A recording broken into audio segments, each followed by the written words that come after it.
fiantsoana tetika asa. Salama tompoko, mitohy hatramin'ny fa 4 volana janoary 2024 ny fandraisanay eto amin'ny tahiry famatsim-bola malagasy io fampifanana ny mpiasa ny drafitrasa avy any amin'ireo orinasa na fikambanana na vondrona izay manana tetikasa fampiofanana entina ampifanana ny mpiasa eto Madagasikara. Ahoana ny fomba hanomezana ny famatsiana? Valiteny iarahantsika amin'ny tale jeneralin'ny FMFP. Amin'ity tetikasa faharoa iantson'ny FMFP ireo orinasa izay te hampiofana ny mpiasany dia nitondra fiovana lehibe izahay.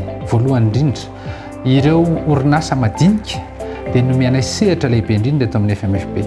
Ny latsakemboka izay napetraky ny orinasa madinika latsaky ny folony isan'ny mpiasa ao aminy dia ampitombonay 100 avoenina io latsakemboka io mba ahafahany manome fampiofanana an'ireo mpiasany sady misy kalitao no ahafahany mandroso lavilavitra kokoa amin'ny ireo izay tetikasa tiany atao mba miankina amin'ny fiofanan'ny mpiasa. Ny faharoa, raha orinasa eo anelanelany mpiasa 10 hatramin'ny 20 dia ny latsakemboka arotsaky ny mpampiasa izay te hampiofana amin'ny mpiasa dia ampitombonay 20 avoeny. Ny orinasa entre ny 20 ka hatrany amin'ny 100 dia ampitombonay 10 avoeny ny latsakemboka napetraky ny mpampiasa ao anatiny hampifanana ny mpiasany. Ary ny orinasa mihoatra ny 100 dia ampitombonay 7 avoeny. Rehefa zohina zany dia vonona ny FMFP mpandroso apiroborobo ny mpiasa malagasy amin'ny fampiofanana ny mpiasa. Arak'izany dia ny latsakemboka alohan'ny orinasa ety anivon'ny FMFP no entina ampitomboana avy zato hoe anofanana izy ireo ny mpiasa eo anivon'ny orinasany. Ny sehatra asa rehetra izay misy eto Madagasikara dia voakasika ity fiantsoana ity avokoa. Arahoara ny fanazavana.